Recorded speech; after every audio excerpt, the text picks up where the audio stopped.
Mitchell Trubisky is the Bears' starting quarterback, and I have been pretty hard on him over the years. I think it's safe to say. I remember watching him last season and feeling like, oh, I'm so frustrated. And I felt bad for Bears fans last year because of his inconsistent and often really bad play. I was like, this is a good team that I feel like is being held back by their quarterback.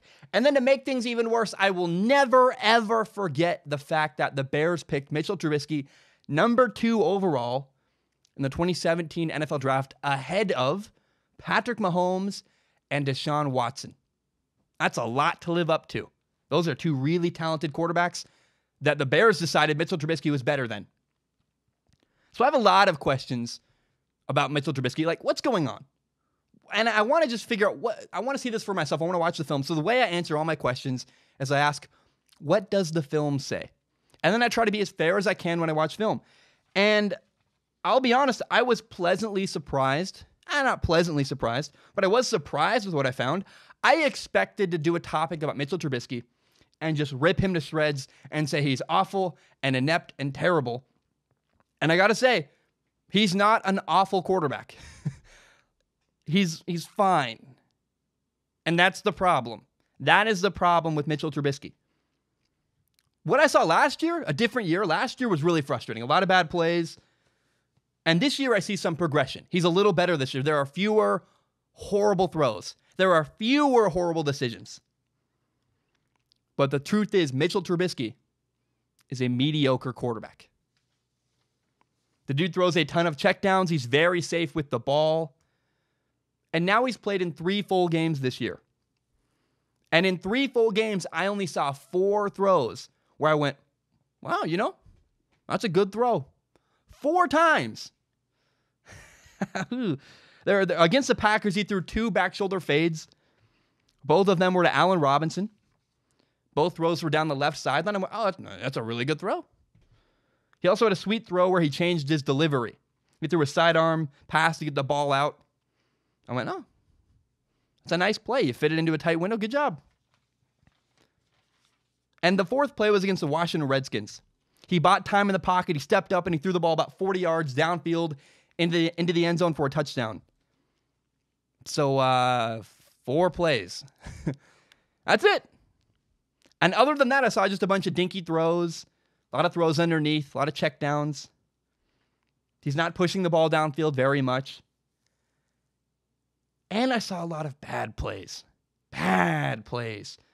Number 1 is, his accuracy is his inaccuracy, his lack of accuracy is concerning. There are times where he straight up misses, and you go, ooh, that's unacceptable. Also, his legs are a big part of his game. I will acknowledge, he uses his legs to run and create plays as a quarterback. It's a big part of his ability and helps him succeed. However, running also leads to a problem he has. There are times where he leaves the pocket too early, or he escapes to the right and tries to run when he should step up in the pocket instead. And he makes considerable bad decisions. Over and over, go, oh, that's a bad decision. And there are a couple times where he's throwing the ball into coverage, and I'm like, no. That's bad. One of his interceptions was a poor decision where he forced the ball into double coverage. And his second interception of the year, he's only thrown 2 this year. He's played in 3 games. His second interception of the year was on the goal line, a goal line fade against the Redskins, where he misread the way Josh Norman, the corner, played the ball and threw the wrong type of pass. He's not terrible, but he's very average. A lot of quarterbacks that play in the NFL could do what he does. Throw a check down, sometimes make bad decisions. Yeah.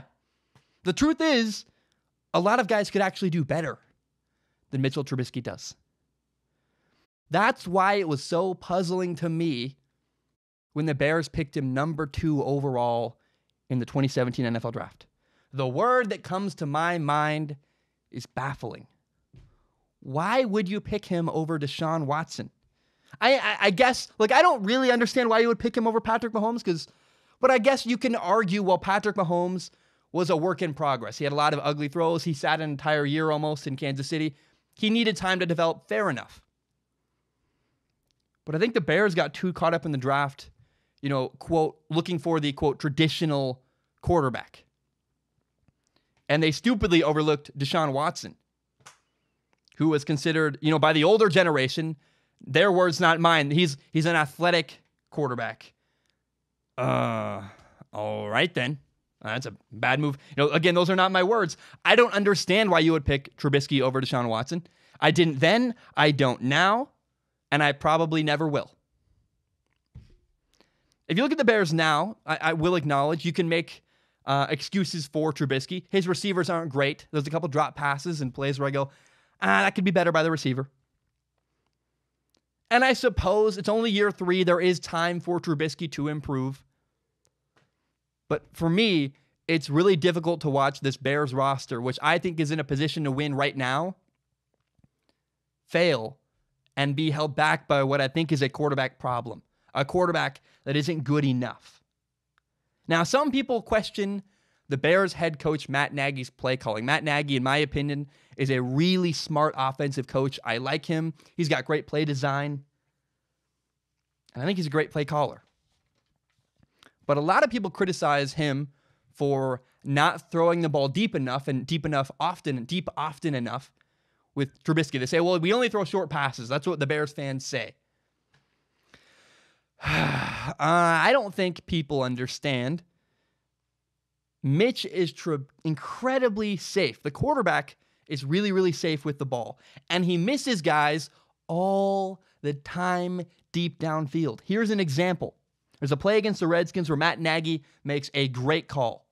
There's man coverage on the outside. The number 2 receiver, who's the farthest on the inside, runs a wheel route down the left sideline. That means the defender covering him in man coverage needs to find a way to fight through the tangle the 2 outside receivers create and follow his man outside. He can't. And the wheel route comes wide open. However, Mitchell Trubisky doesn't throw him the ball. No, there's a little bit of pressure. No one directly in his face, but still, he panics. He throws to his check down Trey Burton way too early, and he doesn't even give the play a chance. He has a guy open, deep downfield, doesn't throw him the ball. That's why the play calling for the Bears has been so bland and safe. They have a quarterback who won't throw the ball there. So why waste our time? Mitchell Trubisky is a mediocre quarterback. When I watch him, there's no wow plays. There's no when I watch Patrick Mahomes or Russell Wilson or Deshaun Watson or even Carson Wentz, even Dak Prescott, I'll be honest, I hate saying this, even Kirk Cousins, the Vikings quarterback, occasionally makes a throw and I go, wow, that's a really good throw in a tight window, in a tight coverage. That's an impressive high-level NFL throw. I never do that with Trubisky. I wait and it doesn't happen. His best moments are meh. The highest of Mitchell Trubisky, the best moments are just very meh, it's fine. But his worst moments are bad. Bad. Checkdowns and dinky throws. He's very average. That's why there was no drop-off when he got hurt. At the beginning of the Bears' Week 4 game against the Vikings, just a few plays in, Trubisky got hurt, and he was replaced by Chase Daniel. And so far, to this point in the season, this is how these two quarterbacks compare statistically. In 3 full games, Mitchell Trubisky has 3 touchdowns, 2 interceptions, a 65% completion percentage, and 588 yards passing. That's Trubisky. Now, Chase Daniel, in almost, not quite, but almost 2 full games, he has 3 touchdowns, 2 interceptions, a 73.3% completion percentage, and 426 yards passing. Chase Daniel, there's no S. Chase Daniel is averaging 213 yards passing per game, while Mitchell Trubisky is averaging 147. And when I watch film of Chase Daniel, I notice that the play calling changes. The Bears suddenly were more aggressive. They're finally throwing the ball downfield, and both the play calls facilitated throwing the ball downfield, and Chase Daniel, the quarterback, was pulling the trigger on throws downfield. He was making it happen, and the coaches put faith in him. Rather than throwing simple checkdowns, he was throwing the ball downfield. And I wonder if Matt Nagy, the head coach, was quietly happy that Chase Daniel was playing. I understand why the Bears want Mitchell Trubisky to be their starter. He's a former number 2 overall pick. That's who management wants. It's a great embarrassment if the number 2 overall pick gets benched for a career backup. And he's 25 years old while Chase Daniel's 33. The Bears need Trubisky to be their future. He's got to be the future of their franchise, and they cannot admit defeat. It'd be a great shame to have to bench their starting quarterback for Chase Daniel. And again, if they're close, you got to go with the younger guy because Mitchell Trubisky is younger. And in theory, you can say, well, he's still on the upward trajectory. Now, Chase Daniel has been a backup in the NFL for years. There's reasons for that. Some of them are positive, some of them are negative. The negative reasons, the reason he was never viewed as a potential starter is he'll miss easy throws sometimes. He did that a couple times when I've watched him. Just misses throws that you got to hit. Here are his 2 interceptions. One was simply a bad decision. He did not see a linebacker underneath. It's a bad choice. His second interception was unfortunately some kind of miscommunication. I don't know what happened. I don't know what Chase Daniel's thinking here, but there's a defender in the area. I don't know why he threw the ball to this spot. But the receiver and him were not on the same page. He threw the ball where there's no receiver in the area. A defender caught the ball. Easy interception. But along with his negatives, there's a flip side of this. He's been a career backup. He's been a career backup because he's never been viewed as a starter for a reason. But he's also been a career backup, and he's made it for so many years in the NFL. He's hung around for a long time because he can play a little bit. There's a great throw on a 3rd and 7 against tight man coverage for a 13-yard gain. I went, wow, that's awesome. You know what I didn't do very often with Mitchell Trubisky? Go, wow. He threw a lot of good passes. Unlike Trubisky, he hangs in the pocket. He made a number of good throws downfield. He didn't escape the pocket early. He hung in there, stepped up. He wasn't afraid to pull a trigger on deep balls. And in the end, if you ask me, the Bears moved the ball better with Chase Daniel at quarterback. That's painful. I don't like that. And honestly, that's more of a sad reflection of how mediocre Mitchell Trubisky is rather than a statement about how good Chase Daniel is. Chase Daniel's not a great quarterback. He's solid. He's fine. But it's really the fact that Trubisky is mediocre and average. And it's sad. It is. I still have no idea what the Bears saw in him that made him the number 2 overall pick in the 2017 NFL draft. Breaks my heart. It's sad. I think the franchise is being held back by their quarterback. Time will tell. Maybe, they play the Saints this week. Maybe he just shocks the world and is great. And maybe this whole year or the rest of the year steps it up and is fantastic. So far, I have not seen the progression I want. Every quarterback progresses at a different rate. I understand that.